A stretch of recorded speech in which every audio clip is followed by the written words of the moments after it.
빌립보서 2장 10절에 보면 예수 그리스도의 이름 앞에 만물이 복종한다 그랬어요. 만물이 무릎을 꿇어야 된다. 예수 그리스도 이름 앞에. 우리가 이 시간에 그 예수 그리스도 이름으로 기도하는 시간을 좀 갖겠습니다. 하나님, 지금 몸이 불편해서 못 나오신 분들도 계시고 그런데 자기가 몸에 질병을 갖고 있는 분들은 그 질병의 자리에 손을 얹고 또 혹은 영육간의 문제를 놓고 우리 가슴에 손을 얹고 이 시간에 잠깐 동안 천하 만물이 복종하는 예수 그리스도 이름으로 우리 기도하는 시간 잠시만 갖겠습니다. 지금도 살아계신 아버지 하나님, 귀한 시간에 우리 성도들과 함께 살아계신 아버지 하나님께 예배하는 시간에 하나님께 예배로 영광을 돌리는 귀한 시간에 천하 만물이 복종하는 예수 그리스도의 이름을 붙잡고 하나님 기도합니다. 이 시간 만물이 복종하는 예수 그리스도 이름으로 우리 성도들을 붙잡고 역사하고 있는 질병의 권세가 예수 그리스도 이름으로 떠나게 하여 주옵소서. 여러 제목으로 환경 속에 역사하고 있는 어둠의 권세가 만물이 복종하는 예수 그리스도 이름으로 완전히 무너지고 떠나는 역사가 나도록 주여 축복하여 주시옵소서. 우리 성도들이 믿음으로 기도하는 귀한 시간에 지금도 역사하고 있는 모든 어둠의 권세, 질병의 권세가 한 길로 왔더라도 일곱 길로 떨며 떠나가는 놀라운 응답의 역사가 일어나도록 주께서 축복하여 주옵소서. 응답하실 주의 은혜를 감사하고 살아계신 주 예수 그리스도 이름으로 간절히 기도하옵나이다. 아멘.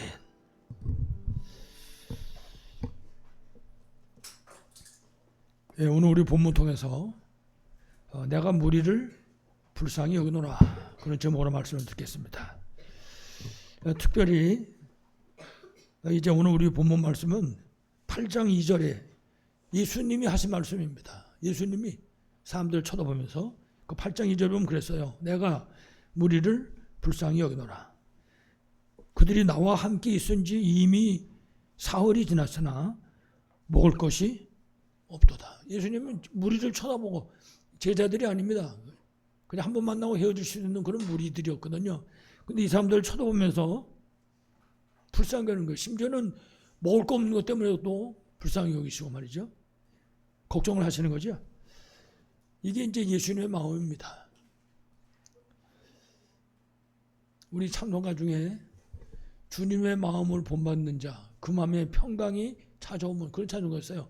주님의 마음을 본받는 자, 그 마음에 평강이 찾아오면 그런 찬송이 있다고요. 이제 찾아보시면 나올 거예요. 그게 주님의 마음입니다. 불쌍히 여기는 마음. 그게 우리 마음에 있어야 되는 거죠, 지금. 예. 마가복음 6장에 보면 34절에 이때 당시에 이제 오병이어가지고 고초면 먹을 때거든요. 이때도 예수님은 그렇게 말씀했어요. 예수께서 나오사 큰 무리를 보시고 그 목자 없는 양 같음으로 인하여 불쌍히 여기사. 양이 목자가 없으면 끝나는 거잖아요. 이리저리 방황하다가 맹수한테 잡혀갈 수밖에 없는 건데 예수님이 지금 사람들을 그렇게 쳐다보고 있는 거죠. 불쌍히 여기는 마음을 가지고. 마태복음 9장에도 보면 36절에 무리를 보시고 불쌍히 여기시니 이는 그들이 목자 없는 양과 같이 고생하며 기진함이라. 예수님은 만왕의 왕이시고 만주의 주시가 되는 분입니다. 주신 분이죠. 그 예수님이 세상 보는 눈입니다. 사람들을 불쌍히 여기는 거죠. 사람 보는 눈이거든요. 세상 보는 눈. 그 예수님의 사람 보는 눈. 다시 말하면 세상을 구원하러 오신 예수님의 영혼을 사랑하는 마음입니다. 예. 그래서 우리가 오늘 예수님의 그 세상 보는 눈, 그 많은 사람들, 그 무리를 쳐다보는 그 눈, 그리고 그 영혼을 정말 가슴 깊이 사랑하는, 그리고 불쌍히 여기는 그 마음, 우리가 이 마음을 우리 마음에 담을 수 있어야 할 것입니다. 그래서 이 마음 가지고 만남도 살리고 만남도 치유할 수 있고 이 마음 가지고, 이 마음이 없으면 사실은 의미가 없잖아요. 이제 사람들이 사랑하는 마음인데 고린도전서 13장 가지고 노래 만든 여러분 그 사랑의 찬송가 아시죠? 복음성가. 그 사랑이라는 찬송가예요. 사랑은 언제나 온유하고 사랑은 그 가사 생각이 변하지 않는다면은 그 사랑에 대해서 노래를 쭉 했어요. 사랑. 그 사랑이 우리 마음에 담겨 있어야 된다고요. 그래서 생명을 살릴 수 있는 거죠. 그래서 오늘 지금 말씀드렸던 그 예수님의 세상 사람 보는 눈, 그 영혼 사랑하는 마음이 우리의 마음 되시기를 간절히 축원합니다. 자, 우리 오늘 첫 번째 본론입니다. 이렇게 무리를 불쌍히 여기시는 그 예수님이 이제 이 땅에 오셔가지고 시작한 공생의 사역입니다. 우리 지난 시간에도 말씀드렸지만은 마태복음 4장 23절에 보면 그랬어요. 가르치시고 또 천국 복음을 전파하시고 그리고 모든 병과 약한 것을 고치셨다. 그렇게 말씀하셨습니다. 다시 말하면 이제 이 땅에 사실은 십자가에 못 박혀 죽으시기 위해서 오신 예수님인데 그 공생애를 시작하신 그 예수님이 가장 먼저 한 일이 뭐냐 그랬더니 사람들이 어려움 당하고 있는 그 현장에 찾아가셨어요. 문제가 있는 현장으로 찾아가셨다고요. 병든 자가 있는 곳에 찾아가셨다니까요. 귀신들이 고통하고 있는 사람들이 있는 현장으로 찾아가셨다고요. 예수님이 심지어는 가난한 사람들이 있는 곳까지 찾아가셨어요. 예수님께서는 물론 그들에게 찾아가셔가지고 복음을 증거하셨지만요. 다시 말하면 갈급한 사람을 찾아가셔가지고 그들을 가르치고 그들에게 복음을 전하시고 특히 성경은 그랬어요. 모든 병과 약한 것을 고치시느라. 여러분 지금 빌립보 2장 10절 말씀도 그 말씀이에요. 그 예수님이 어떻게 사용하셨는지 그 예수 그리스도의 이름 앞에 천하 만물이 복종하는 겁니다. 그 예수 그리스도의 이름, 그 우리가 나가서 그리스도의 이름을 증거하는 현장에 흑암 저주가 무너지는 거거든요. 근데 그 예수 그리스도의 이름을 가지고 나가는 사람의 마음이 예수님 마음 같아야 된다고 말이죠. 예수님이 세상 보는 눈, 예수님이 사람 보는 눈, 예수님이 그런 모든 무리를 바라보는 그 눈을 우리가 생각할 수 있어야 되겠죠. 특히 예수님께서 이 사역을 하셨을 때 보면 금방 말씀드린 것처럼 사람들을 전부 불쌍히 여기는 마음 갖고 사역하신 겁니다. 물론 당시에 굉장히 로마의 속국에다가 여러 가지 어려운 가운데 있는 나라였으니까 힘들었을 거예요. 근데 특히 예수님은 그들을 불쌍히 여기는 마음으로 사역을 하신 겁니다. 금방 말씀드린 것처럼 지난번에 오병이어로 5,000명 먹였을 그때도 똑같았어요. 그리고 오늘 지금 7병이어입니다. 7개 떡하고 물고기 2마리 이거 가지고 이제 4,000명을 먹이셨는데 이때도 지금 예수님은 똑같이 내가 무리를 불쌍히 여기노라. 전에 저기 사람들이 어느 교단에서 점심밥을 주더라고요. 점심밥을 주는데 아직 11시도 안 됐는데 사람들이 줄을 막 쫙 서 있는 거예요. 근데 한 분이 나와서 감독하는 분인 것만 그분이 이 불방맹이를 하나 들고 서 있는데 그분이 나와가지고 아마 야단 치더라고요. 서 있는데 대부분 다 노인들인데 서 있는 사람들이 줄 좀 똑바로 서라고 말해주면서 뭐 그럴 일도 없겠지만은 내가 만약에 그런 자리에 있었다 그러면 그거 안 넘어가겠더라고요. 그거 그렇게 야단 맞고 말이지 서가지고 예수님은 그런 사람들을 찾아가셔가지고 불쌍히 여기신 거예요. 그들 쳐다보고 그러면서 말씀하시기를 그들이 먹을 게 없단 말이지 예수님이. 그러고 말씀하시기를 그들을 굶겨보내면 길에서 기진하겠다고 예수님이. 먹을 건 아무것도 없는데 예수님 지금 그렇게 말씀하시는 거죠.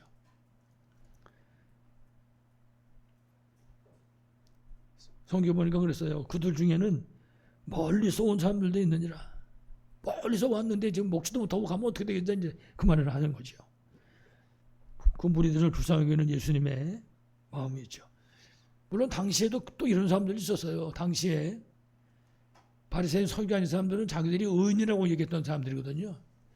근데 이 사람들은 큰 무리를 쳐다볼 때마다 언제든지 그랬습니다. 비판하고 정죄하고 멸시하고 핍박하고 그게 그들이 하는 일이었습니다. 그 사람들 쳐다보고 말이죠. 사람 취급을 안 했으니까.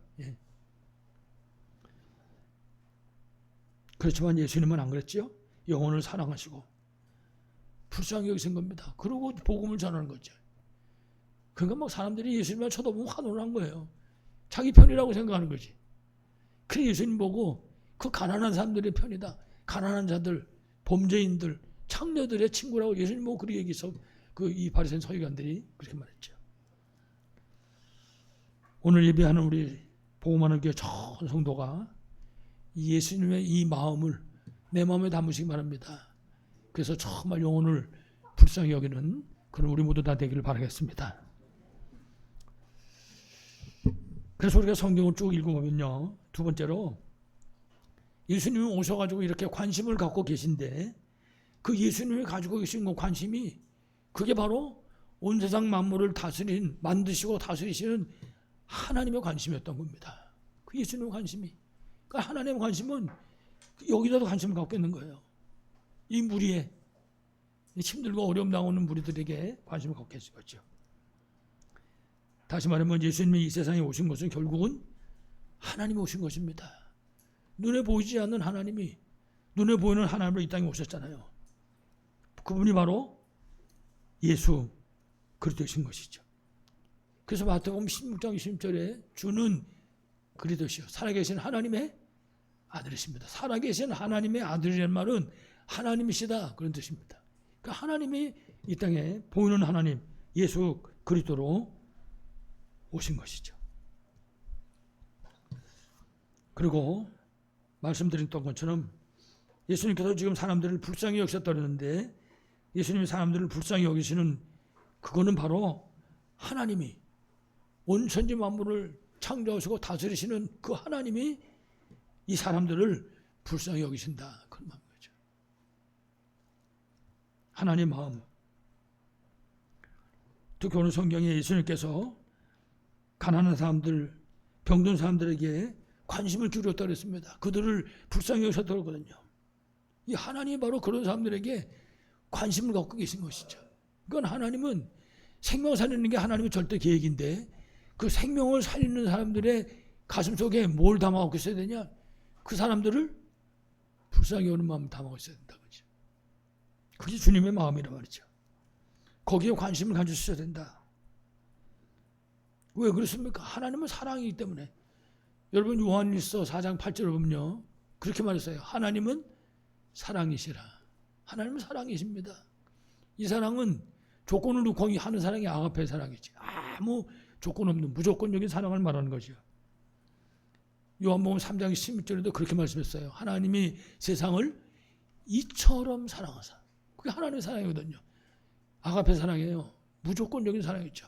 독생자를 주셨으니 이는 저를 믿는 자마다 멸망치 않고 영생을 얻게 하려 하심이라.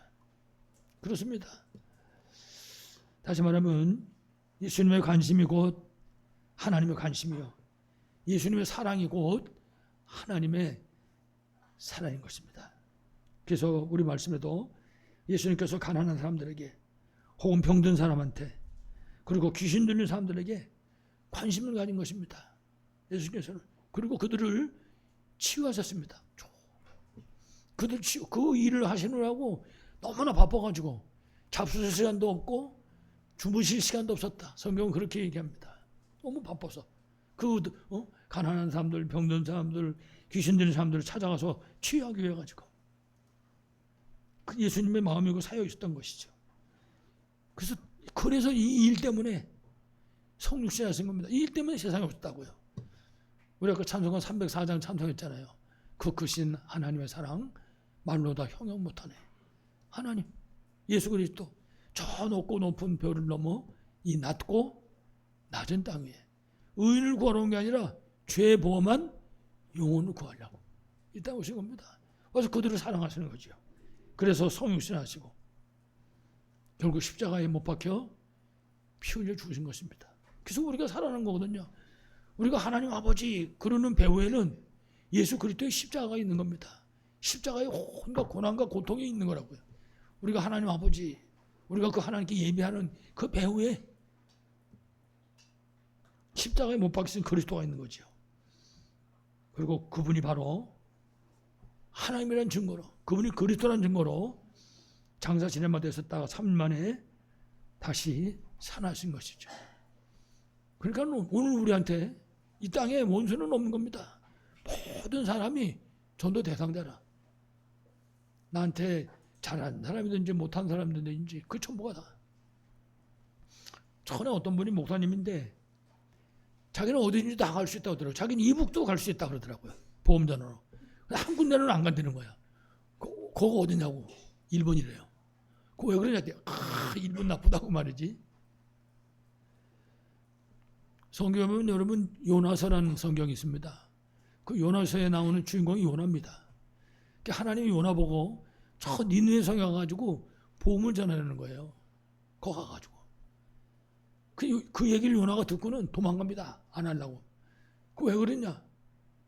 그 니느웨는 나쁜 사람이라고 말해요. 유대인을 자꾸 핍박하고 쳐들어오고 이랬으니까, 그러니까 저것들은 구원받으면 안 되는 거지. 자 죽어야 된다는 거거든요. 지금 얘기했던 목사님하고 비슷하지요. 어딘가가. 요나는 그래가지고 도망갑니다. 도망가다가 배 타고 가다가 막 배가 풍랑이는 바람에 결국은 자기 때문에 이런 일이 일어났다는 것을 이제 알게 되고, 그래도 뱃사공들이 그 광풍초도 집어 던지잖아요. 마침 딱 물고기가 기다리고 있다가 요나를 벌컥 생겨버렸다고요. 그 뱃속에서 4월 동안 온갖 회개를 다 합니다. 그 하나님 다시 살려줬는데 이제 어쩔 수 없이 막 억지 순양으로 가는 거지. 이제 니느웨 보험전으로.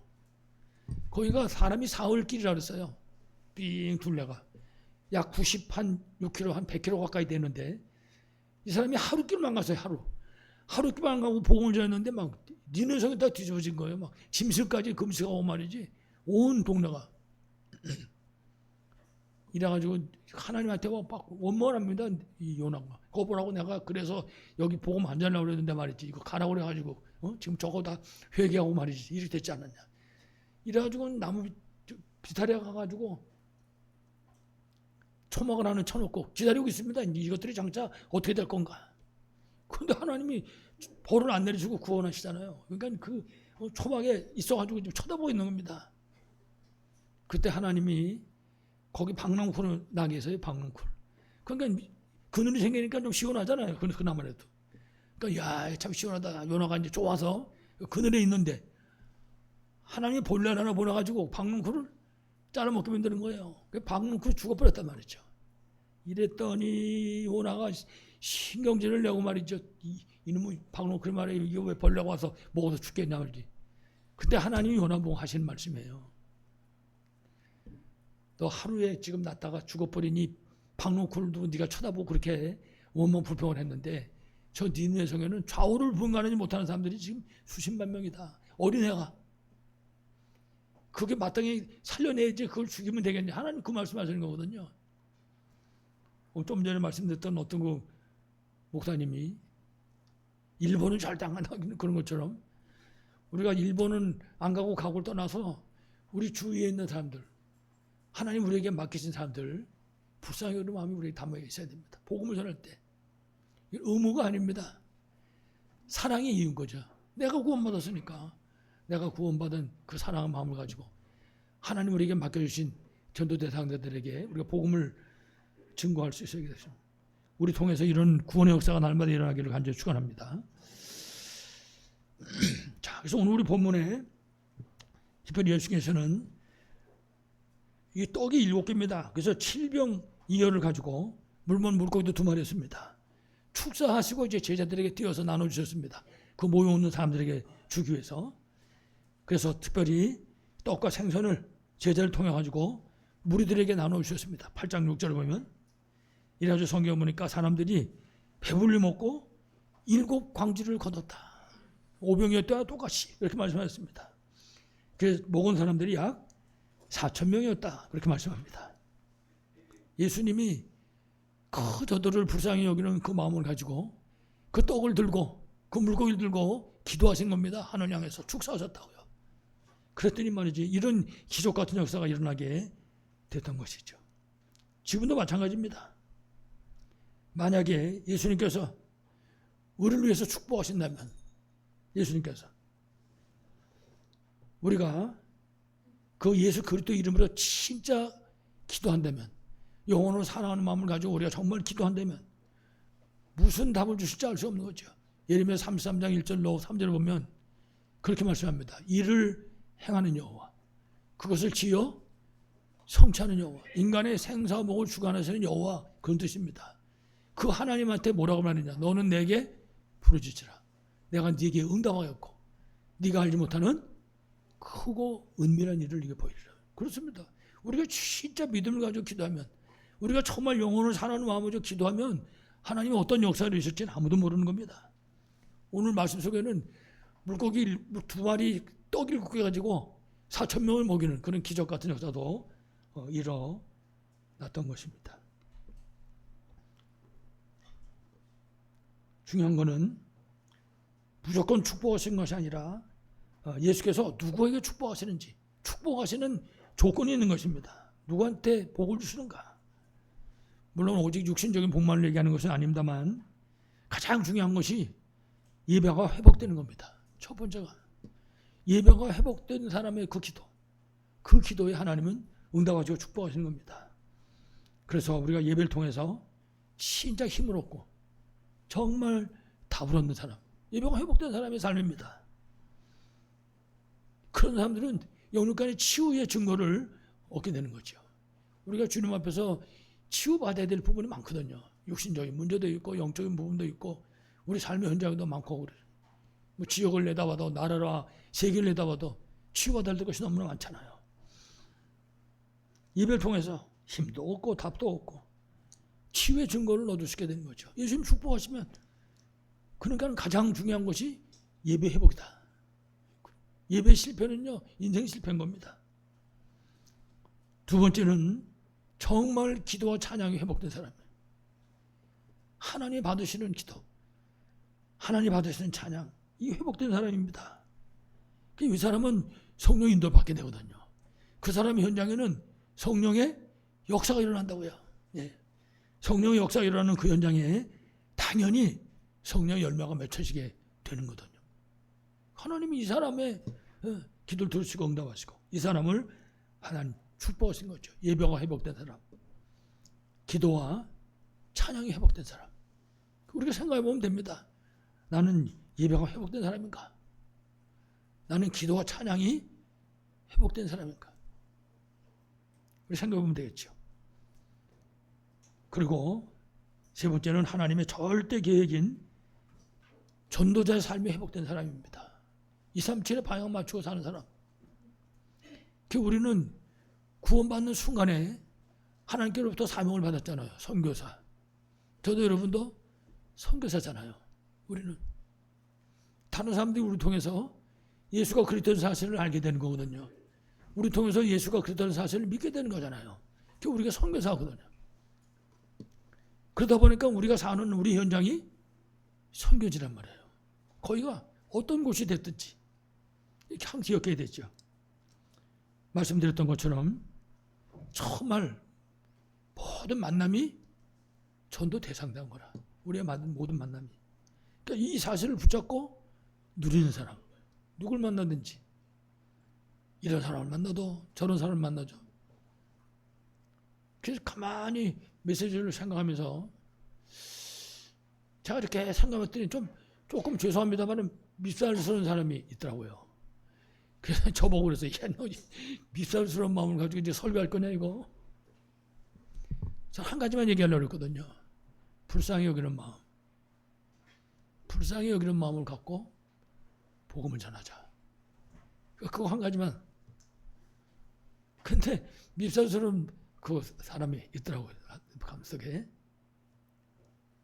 그래서 메시지 앞에 놓고 기도했습니다. 만물이 복종하는 예수 그리스도 이름으로 명하노니 내 눈과 내 생각 속에 역사하는 어둠의 권세가 결박하고 떠나가 명령했습니다. 예배 회복, 기도와 찬양 회복, 그리고 하나님 절대 계획인 전도자의 삶을 사는 사람. 하나님이요, 그리스도께서 감춰놨던 걸 주시는 겁니다. 이 사람한테는. 여러분의 현장에 정말 주께서 감춰놨던 것을 줄 수밖에 없는 예배 회복, 기도와 찬양 회복, 전도 회복되는 역사 있기를 간절히 축원합니다. 마지막 결론입니다. 그렇기 때문에 우리에게 가장 중요한 게 뭐냐 그러니까 오늘의 회복입니다. 오늘의 생활화, 말씀과 기도와 전도가 사실적으로 회복되는 것입니다. 실제적으로. 그 생활이 되는 거예요. 우리 삶 현장 속에. 첫 번째, 말씀 회복됐다는 얘기는 복음이 회복됐다 그런 소리잖아요. 우리가 복음이 생활이 됐다 그 말이에요. 내 생활 속에. 다른 말로 하면 우리가 인생을 사는 동안에 여러 가지 문제가 일어날 수 있습니다. 그런데 복음이 회복된 사람은 그 일어나는 그 문제 속에서 오히려 하나님의 계획을 보는 겁니다. 오히려 그 속에 있는 하나님의 축복을 보는 거라고요. 모든 문제 속에서. 여러분 우리가 너무나 잘 아는 요셉을 아시잖아요. 요셉 보세요. 형들이 그렇게 미워하는데 그 세 엄마들이 어머니지 3명씩이나 말이지 얼마나 미워합니까?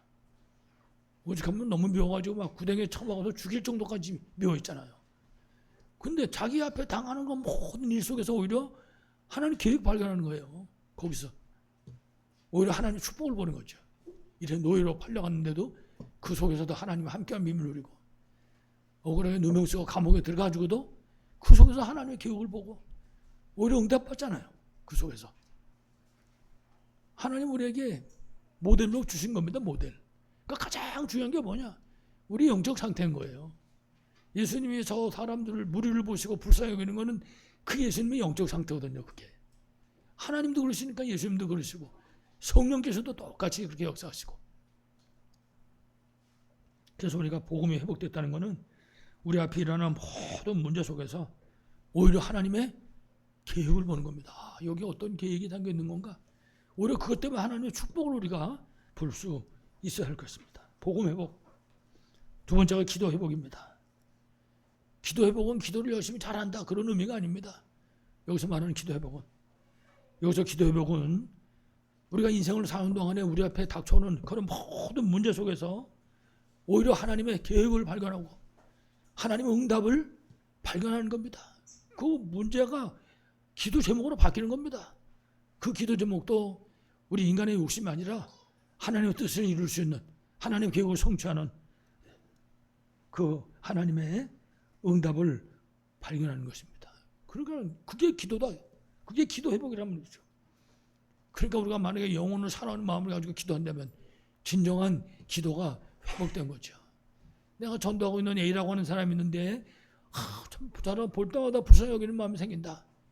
그 기도가 회복된 사람인 거예요. 그거 기도할 때 그 사람을 원하시는 거죠. 복음 회복 그리고 기도 회복. 그래서 우리가 기도하고 있습니다. 모든 것을 누리는 3집중. 우리 기도 회복 중에 가장 중요한 기도입니다. 아침에, 낮에, 그리고 하루 종일 하루 일과를 마치고 하나님 내게 맡겨주신 그 현장과 내게 맡기신 그 전도 대상자를 놓고 우리가 기도하는 겁니다. 하나님, 저 사람을 살릴 수 있도록. 그 시간에 우리가 힘을 얻는 거예요. 이 힘을 얻을 때. 그 힘을 가지고 있는 사람, 이 비밀을 누리는 사람에게 하나님이 생명을 맡기신 거죠. 그리고 하나님 우리에게 만나게 하는 사람에게 답을 주는 겁니다. 우리가. 그 사람이 누가 됐든지. 그래서 우리 보고 플랫폼이라고 하잖아요. 플랫폼. 답을 주는 거예요. 어떤 사람이든지 살리는 겁니다. 우리가 그게 정체성입니다. 살리는 자. 그게 파수망대 역할을 감당하는 거죠. 우리는 파수꾼이잖아요. 나만 지키는 것이 아니라 하나님 우리에게 맡겨주신 그 사람들을 뭐 우리 가정이나 교회 지키는 건 두말할 것도 없고 그 맡겨주신 그 사람들을 우리가 지키는 거죠. 파수꾼. 그리고 안테나입니다. 내가 먼저 하나님과 소통하는 가운데 저들을 치유하는 것입니다. 만나는 사람들을 예수님이 하신 것처럼 하나님의 마음을 담아놓으신 것처럼. 그러니까는 예수 그리스도의 능력이 우리한테 왜 필요하겠습니까? 그 불쌍히 여기는 마음을 가지고 답을 주고 생명 살리고 치유하기 위해서. 그래서 우리가 보고 3세팅 3가지 준비 그렇게 말하는 거예요. 이 준비가 될 수 있어야 되겠죠. 그리고 정말 기도복 중에 세 번째가 3응답을 누리는 것입니다. 3가지 응답을. 우리한테 어떤 문제가 찾아왔다 할지라도 거기서 주께서 주시는 답을 찾아내는 것입니다. 내가 정말 선교사로 내 현장이 선교지로 내 만남이 전도 대상자로 생명 살리는 일을 감당할 수 있는 그 답을 찾는 것입니다. 아까 우리 렘넌트들하고 같이 예배 드릴 때도 제가 물어봤습니다. 갈등 생기면 어떡하지? 그랬더니 막 여기저기서 갱신한다고 하더라고요. 뭐 답은 정답 쓰는 거예요. 100점 맞을 수 있지. 그렇습니다. 우리한테 갈등거리가 있을 때 진짜 우리가 바뀌어지는 겁니다. 하나님 쓰실 그릇으로 갱신. 나머지는 하나님이 하시잖아요. 정말 우리에게 위기가 찾아왔다면 진짜 그 위기는 하늘 보좌의 배경을 누리는 그런 시간으로, 이게 우리가 기도를 통해서 누려야 될 비밀인 것입니다. 이 비밀이 정말 우리 모두에게 실제적으로 누려지길 바라겠습니다. 마지막으로 세 번째, 전도 회복입니다. 첫째는 복음 회복, 두 번째는 기도 회복, 그 세 번째 전도 회복입니다. 전도 회복은 나가서 전도한다, 그거보다도 우리의 일상생활 속에서 모든 만남과 문제와 현장과 그 일상생활 속에서 전도의 문이 보여져야 되는 것입니다. 하나님이 전도 때문에 이 현장에 나를 보내셨구나. 이 만남을 허락해 주셨구나. 전도 때문에 하나님이 일을 일어나게 하신 거구나. 그 일 속에서. 그래서 우리가 전도 때문에 영혼을 사랑하는 마음을 가지고 불쌍히 여기는 그 마음을 가지고 나가는 거죠. 이때 주께서 역사하는 거죠. 이 눈을 가지고 볼 때 우리의 모든 만남 속에 그야말로 전도 문이 열려지는 것이죠. 요셉은 별말도 안 했습니다. 그냥 하나님과 함께하는 마음, 하나님과 함께하는 비밀, 이걸 누린 겁니다. 그랬더니 옆에 있는 사람들이 요셉이 하나님하고 함께하는 걸 보는 거예요. 전부가 다. 그래서 보디발도 보고 간수장도 보고 나중에는 왕까지도 그 만남 속에 전도문이 열리는 거죠. 그 요셉의 모든 일 속에도 전도문이 열리는 거예요. 요셉이 하는 일에는, 그 요셉이 바타가시라면 밭이 복을 받는 거예요. 그러니까 밭이 복을 받는 모습을 쳐다보고 옆에 사람들이 하나님을 알게 되고 말이죠. 전도문이 열리는 거죠. 그래서 요셉은 우리가 아는 것처럼 미움을 받는 현장이 있든지 노예 현장에 있든지 아니면 누명을 쓰고 감옥 현장에 들어가 있든지 아니면 원수 같은 형들 앞에 있든지 어떤 현장에서든지 그 자신의 삶을 통해서 복음이 증거되는 전도자의 삶을 살 수 있었던 것이죠. 이게 우리의 삶이 되어야 할 줄로 분명히 믿습니다. 오늘 처음에서부터 말씀드렸지만은 예수께서는 무리를 불쌍히 여기는 마음을 가지셨습니다. 그 마음을 갖고 생명을 살리기 위해서 자신의 생명을 주신 겁니다. 치유하기 위해 가지고 십자가 못 박혀 피 흘려 죽으신 거죠. 그리고 제자를 찾아 세워서 하나님 떠나서 고통 가운데 신음하고 있는 사람들을 살려내기 위해서 예수께서는 우리 이사야 53장에 말씀하는 것처럼 그 가시 멸류관을 쓰시고 옆구리에 창을 받으시고 양손 양발에 못이 찍혀서 피 흘려 죽으신 것이죠. 그리고 피 흘려서 다 죽어서 마지막에 하신 말씀이 우리 향해서 말씀하셨어요. 다 이루었다. 예수님께서 하신 말씀입니다.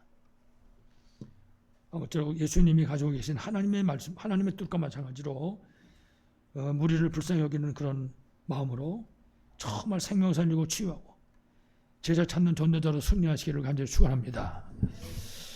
하나님 아버지 감사합니다.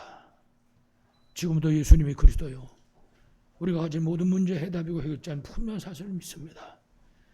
예수님께서 우리에게 오셔서 불쌍히 여기시고 치원히 여기시고 정말 사랑하신 그 사랑을 아버지 하나님 허락하셨사오니 감사합니다. 우리가 그 사랑을 받았사오니 하나님께서 우리에게 허락하신 현장에서 만남 속의 일 속에서 정말 하나님 우리를 불쌍히 여기는 마음을 갖게 하시고 사랑하는 마음을 갖게 하시고 정말 우리 모든 현장에서 전도자로 승리하는 우리 모두의 삶이 될 수 있도록 주께서 축복하여 주옵소서. 주 예수 그리스도 이름으로 간절히 기도하옵나이다. 아멘. 우리 찬송가 436장을 찬양하셨습니다.